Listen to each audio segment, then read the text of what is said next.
say that we need to go ahead and change the lineup. I'm not going to say that because there's a lot of things that we are doing good.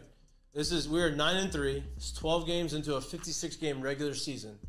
There's a lot of things that you need to new coaching staff, a lot of new players that came in, a lot of guys on the staff. Look, the pitching staff has been pretty solid.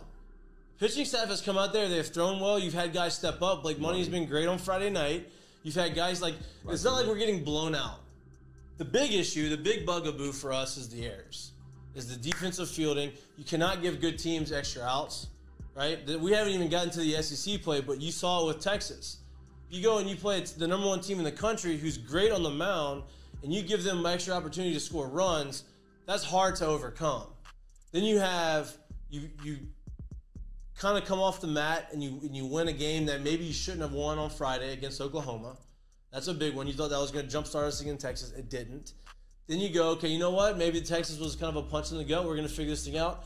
You play against Baylor. You got to win. You're winning. You're starting to play better. All of a sudden, you make 4 errors in 3 innings, and the game kind of gets away from you. So there's a lot of things that we're going to get into. Maybe talk about why things are happening. Kind of talk about the psyche of how some of this stuff, because baseball is a very, Jay knows, like baseball is a very momentum, confidence sport. So if you're worried about, if you're making errors in the infield or the outfield, or you're giving guys extra outs and you're allowing these guys to get 4-5 outs in an inning and score a couple runs that aren't earned, that probably shouldn't have happened, the whole team feels it. The offense feels it because they are trying to overcompensate for some of the defensive miscues that they've had. And now maybe they press and maybe they chase balls out the zone because they want to get all the runs back right away, which that's a normal feeling in baseball. The pitchers are seeing that, so the pitcher's like, well, I got to go and get this guy out. I can't pitch to contact. I got to go strike this guy out because I can't rely. Like, defense is struggling right now. I'm not blaming anybody, right? Everybody picks everybody up. But all of this stuff has a snowball effect, and it takes away from the pureness of playing the game and playing the game with this loose, relaxed feeling, right? I mean, Jay, you can kind of touch on that. Like, when you go through a stretch like this, how do you, as an athlete, as a player, as a teammate, how do you fix that? How do you not let it affect you? Personally, I just think you don't shy away from what's going on and act like it's not going on. Right. You just address it and you take it on head on. I personally think to this point, without like addressing every single situation and or every single position, I think to this point right now, the season's gone pretty much how we expected it to go. Right. And so I mean, like overall, like if you check about where they are right now, 9-3. There's a lot of question marks. They've lost some. Well, we came into the season saying, hey, all right, this is a stacked lineup. There's question marks on the mound. There's question marks in the back end of the bullpen. Here we are, which was going to breed what you got right now overall. Now it hasn't really played out that exact way, which is why I say I won't get into that exactly. But as far as for team, there's some soul finding, some identity finding, and guys are going to have to come together, which is, And this could be good. This could be a good thing. No, it's great. I think they needed this. This was going to have to happen, so I'm actually happy. I won't lie. I wish they, we can really right now say they've had 4 big games. Yep. They're 1-3 in those. Yep. Right? So to this point, in my eyes, I would like to see them 2-2, maybe 3-1 in these games, maybe drop a midweek game that no one cared about. Like I said, like I think they're right about where we thought they would be in this situation. Right. But it's come a different way. Well, the continuous problem. It's errors. There's 26 errors in 12 games. But and then hitting with runners in scoring position. Yeah, and I don't expect that to keep going. Like, that's hard for me to believe that's going to keep going. I said, look, I gave the excuse in Louisiana Tech. I said, look, we're playing on a turf field, wet, the ball skipping. I understand that. I can get that. Then you go and you have the same things, and that's. I agree. I just mean to that degree. It's early. Yeah. It's super early. Like, things can happen. You can right the ship, but you have to right the ship soon. Even because SEC play starts coming up, and you do not want to get up in the hole. I've been in that hole. That is a hard, especially now how deep very the tough SEC hole to is get out of, and how good they are. You don't want to start the SEC with a 1-5, 1-8, whatever start, because it's hard to get through that. Yeah. Because it's going to be the teams are good. They're deeper in the SEC West in particular, but the SEC as a whole is deeper. So it's going to be a harder hole to get out. 30-game stretch. No doubt. Simple as that. So you want to be able to fix that. I don't have the answer on how to make the defense better. I don't think you need to go and change the entire lineup. I really don't. I think these guys are good. I think they're, the guys that are in the lineup and starting, they're there for a reason. I think maybe you make it known, like, hey, if we don't fix this, there is going to be competition here. But here's the thing, and this is where for me, like, defense is making an error is not misplaying like a great play. Right. Making an error is not making the simple plays. Exactly. So for me, it comes down to, like, all these guys are here because they can make the simple plays. Now it just becomes about actually, like, locking in and not making those mistakes. And look, it's tough. Baseball's such a mental game. And it beats you down and beats you down and beats you down. And it's a hard thing when you get to those points where it's like, man, like, hey, if you're playing in the infield and you're going through this little, everybody talks about hitting slumps. There's slumps in other parts of the game. It called me crazy too. Like, we obviously know this going through professional ball, but the schedule that they've had over the past 2 weeks, it's tough. Is closer to a professional ball schedule. Meaning, tough. like, they're not used to doing that. There's a lot of travel, a lot of late nights getting back, a lot of games in that stretch. Like, that's very close to a pro ball schedule where there is no mental break and you get to kind of get away and recharge. It's literally right there.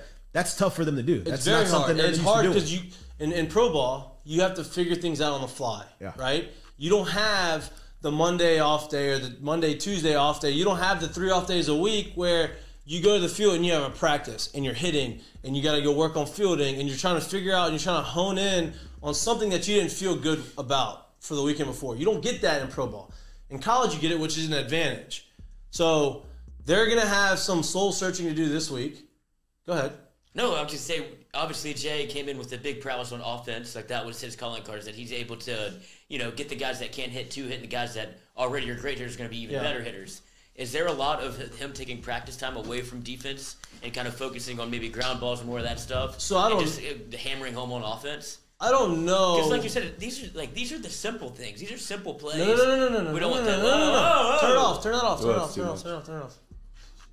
Tries to produce for one day, and this guy wants to start. Because it's too much of a glare. Too much of a glare.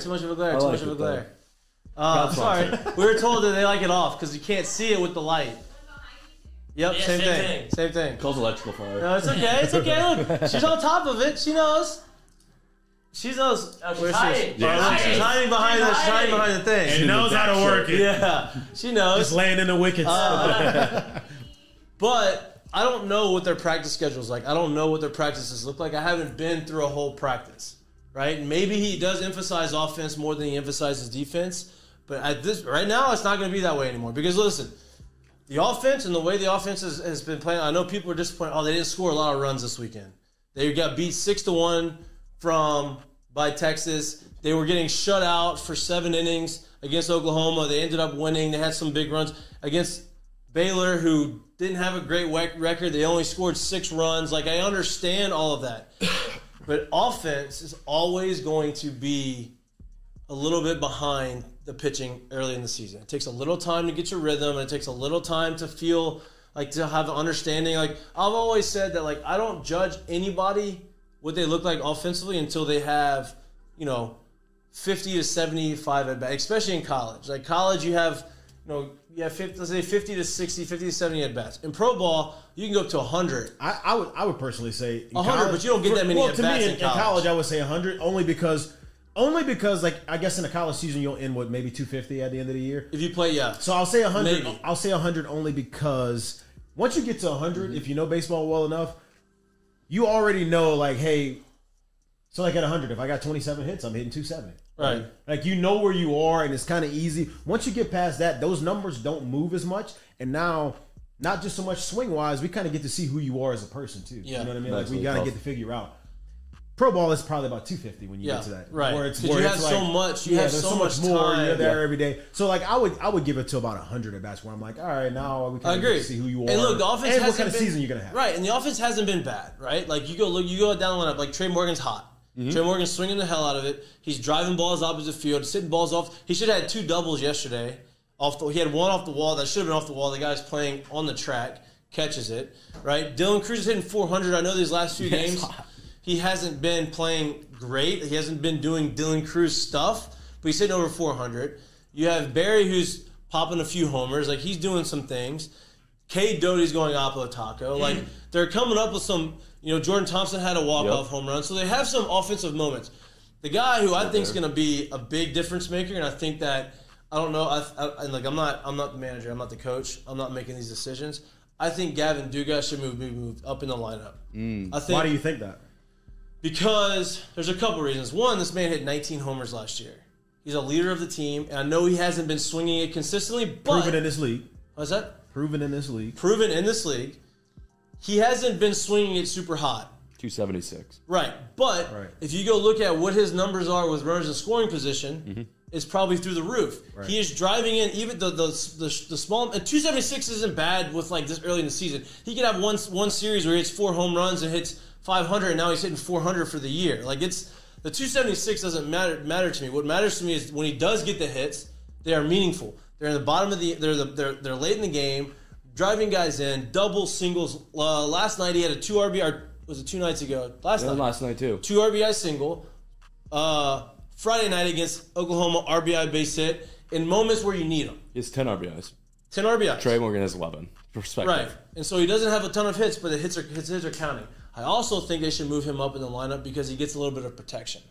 Right? So you have... I think that's huge. I think it's a big thing. And I think it's hard to... And people have always talked about how much does protection actually matter in a lineup. It's hard to quantify. Well, you know what? Go ask Miguel Cabrera what protections feels like when you don't have it. I'll just say this: when How many kids does he have? What's that? How many kids does he have? I'll even say this: even in your career, like you can probably think back from year to year to year. Your best years, way more often than not, have probably come with a protected lineup. My best years in Detroit, I was hitting 2-hole for a lot of the year. I had Justin Upton. Oof. I had Miguel Cabrera behind me. I had Ian Kinsler in front of me. Before we keep going, I always do this. I get a little distracted, right? I would be remiss not to mention my sponsors. By who? We are brought to you by Mik'd Up. What? This show that we're doing right now is brought to you by Sterling Automotive. We have our friends at Heineken and Dos Equis. You can see them everywhere. And Lance Beal's spite bet. I can't wait to talk about how much I'm going to spite Baylor in the postseason in March. I got Jack on my side. I got Jack on my side. So that's Lance Beal. Our people at Lance. They're up 28-4. How does that happen? We got Dozy Place. We got people sponsors. I have to give out shout outs to my sponsors, no doubt, right? And then we get back to the baseball stuff. But I got Jack on board with my Lance Beal spite bets of Baylor. Taking I am the court. off the Baylor train. Cannot wait. This is the fake Lloyd sponsorship. Fake. Yeah, you didn't He make that. worked tirelessly. All of the effort went towards you, Lance. Thank you for all you do. Yes, thank you. And Mikie gets all collectively hate Baylor. So thank you, Lance Beal. Thank you. Go Frogs. TCU, baby. Back to what we were saying, right? Protection is huge. They teach you about protection when you're younger. Like, you're gonna be smart, have protection, right, Lloyd? They didn't do that where I went to school. We're into it. I thought this was baseball protection. As far as the baseball lineup, protection is huge, especially. Father of one. Mikie's the only dad here. He is the only dad here. He did. Nice. Congratulations. I hope. Well, in this closed-in room, but in this area, in this arena that we are in. But for a guy like Duga, who's not maybe as hot as he wants to be right now, but you know he's going to figure it out. Like, you know he's been battle tested. He's done it in the SEC. You bring that guy up a little bit in the lineup, and you have a little bit of protection behind him. Maybe that gives him a little bit of a jump start that he needs. Now they can't just spin it and pitch around him and go and throw to the 8-9 hole guys. They're going to have to go. I think it's twofold, honestly. Like, you're spot on with that. I think you bring him up in the lineup, and it helps him out a lot because of what's behind him, because of what might be on base in front of him. All those things, right? Well, I say twofold. I think it's threefold. That the next part of it is dude, it's 2022. Like, everyone does scouting reports. Yep. Everyone knows, hey, who we got in the lineup, blah, blah, blah, blah, blah. This guy hit 19 in the SEC last year, and he's hitting 7. I'm not pitching to him. No. Right. Like, I'm gonna let 8-9 beat us, but he ain't gonna beat us. And this is my thing, is whenever they do have to pitch to him, he gets the base hit because they have to pitch to him when there's guys in scoring position and they don't want to put him on. Right. And so and I guess my last point is, and the last point is This is a huge one, and it's not talked about enough. But by no means am I the coach, nor do I want to be the coach. That's his decision. That's his clubhouse. That's his team, right? But I think the part of it that's also probably the biggest part of it is, and I don't know if this has happened. I don't even really want to know if it's happened because that's not really my business. But him hitting in a 7, I would hope there's been a conversation between him and Jay, a closed door conversation, and they, have talked it out. Because if not, I think there's a good chance that you're asking a man to come to the park every day to basically prove himself in a league, on a team, in a clubhouse that he's already proven himself. Yeah. And so you're making him have to feel like he's trying to do more than what he did last year. And last year was well more than enough. And I'm assuming they have had that conversation. I am too. And that's why I said that. Yeah. And I'm assuming Jay's telling him, hey, look, you're hitting 7-hole because you're going to bring stability to the bottom of the lineup. You're going to drive in runs whenever you have 4 or 5 guys in the lineup that are really good, that are always going to be on base. You're going to have RBI opportunities, right? Well, what's going on right now is that those 5 and 6 hole right now they're not bridging that gap to him to where he has that opportunity. So then there's opportunity for the guys to basically pitch around him, and everybody's like, oh, there's bases open. Like, guys on second, there's a base open. He's like, no, there's a base open always. Always. Right? Except unless the bases are loaded, there's not a base open.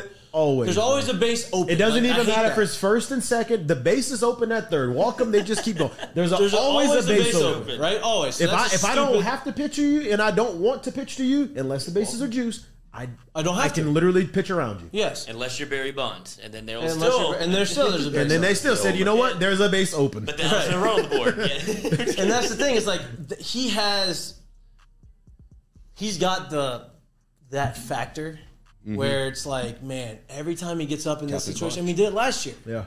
He would hit homers or he hit base hits. Like, damn, he's got something about, he's going to come up, right? Well, why not put this guy in a situation where he can do that more often? And look, I think Jobert's great. We've talked about it, I love Jobert's swing. I think Thompson is great, right? I think Thompson has the ability to be good. He's struggling a little bit right now defensively. He came up with a big walk-off homer, but I think that, and I'm not, like I said, we're not telling you what should happen. I'm just looking from the outside looking in, I'm thinking that maybe this guy, if you want to try to jumpstart something, maybe you move him up, let him jumpstart himself, and that offense jumpstarts. Where would you drop him in the 5 hole? I think you put him in 5 or 6. Yeah. Me personally, yeah, I wouldn't put him past 5, but that's just me. Like, I just think he's got too much middle of the yard potential. This is my other thing. I know that Cruz is in the 2 hole, and I know Morgan's been great in the leadoff. But maybe you put Cruz leadoff. You have Morgan hitting 2 hole. You have Barry hitting 3. Doty hitting 4. Gavin Dugas hitting 5. Right? And the reason why I say that, there's a couple of reasons. One, you have the best pure hitter with damage, everything else hitting leadoff. I know you want him. His game travels, dude. It doesn't matter. He can hit 1, 2, 3, 4, 5, 6, 7, 8, 9. His game is going to be the exact same. This guy's going to hit. He's going to get on base. He's going to score runs. He's going to hit the balls over the fence. Whatever. Right? I guess I'll put it to this, and we brought him up, and it's really not to compare it. It's just to understand. I do think there's a such thing as certain guys have a whatever it is spot in the lineup mindset, right? And it doesn't the talk of it last year was, man, it'd be great to have Cruz in the middle of the order and hit all these homers with runners on.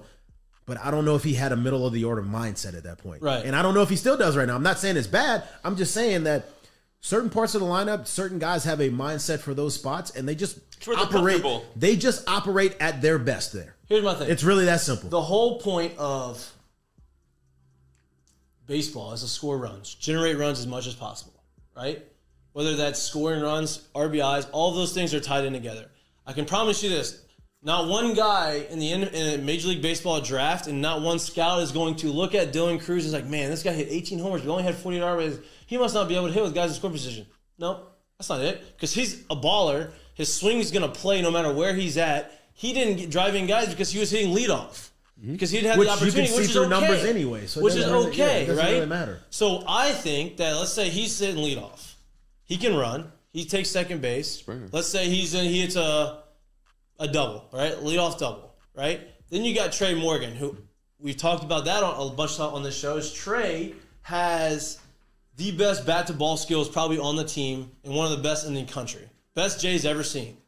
Well, Now you got Trey Morgan hitting 2-hole who can handle the bat extremely, extremely well.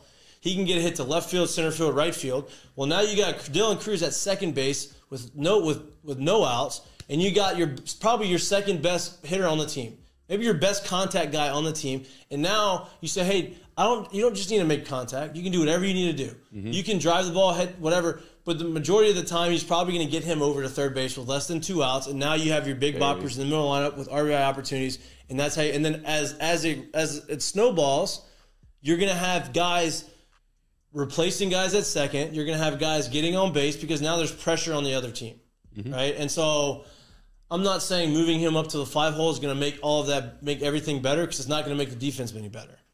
But I think that it may make a little bit more consistency within the offense. Defensively, I mean, to me, the remedy defensively is you have to go out there and you have to play you have to literally practice, and there's got to be some sense of urgency at practice to make, like, you can't just say, oh, it's practice, I'll boot it a ball, it's whatever. Like, everything has to matter in practice. You have to play, and you have to put that sense of urgency in your mind the same way it would be in baseball, in the middle of the game. And you may or may not at this point, too. I mean, who knows? Like I said, we're not in the clubhouse, but you may or may not be getting guys taking their at-bats to the field, too, right now. Right? Like, the offense isn't clicking as much as they want to be right now. And it's not even like they're doing bad. But everyone isn't, like, literally hitting them off. And there might be some at-bats taken to the field right now, which takes away from the focus of what you're supposed to be doing right at that time. So, just like you said, there needs to be a little more sense of urgency on that side of the ball. And it just, I mean, you've seen how much in a baseball game, how much a big play on defense can jumpstart a team. Or a big inning where there's the pitcher gets in trouble. He comes out here and he nuts up and he strikes the guy out and he's beating his chest coming off the field. Like, you can feel that emotion. And you can see the next inning a lot of times the offense goes out there and pops in 2 or 3 runs. You're like, damn, okay. And then you get going. Then the pitcher goes back out, shutdown inning. And that's the big thing, is shutdown innings, right? And you go out there, you score runs as an offense. You go back out there. Your guy on the mound needs to understand, okay, I need to get back in here and get the guys back in the dugout, in the batter's box, so that they can keep scoring runs. Like, baseball is such a momentum game that everything works together, right? The pitcher's on the mound, he has control of the tempo, but he understands that, hey, our shortstop just made a badass play in the hole to save me from a run, got us out the inning, our offense went down and scored 2 runs. My job right here is to go out there, shut up their ass, and get us back in the dugout so that we can keep this momentum rolling, right? But when you start booting balls, you don't make those plays. Now everybody's trying to pick up the slack from the other team. Not just that, it's pretty deflating too. 100% it's deflating, because now you have you're sitting out in the outfield and you're sitting there for 5, 6 outs, 30, 45-minute innings. Sounds like nothing, but you can literally be an hour into the game, 3 or 4 innings into the game, and you don't make that game-ending. I mean, not game, I'm sorry. Inning-ending ground ball that's not really routine, but it turns into an error. And next thing you know, there's 8 more pitches thrown. That takes no doubt. It deflates you a little bit. The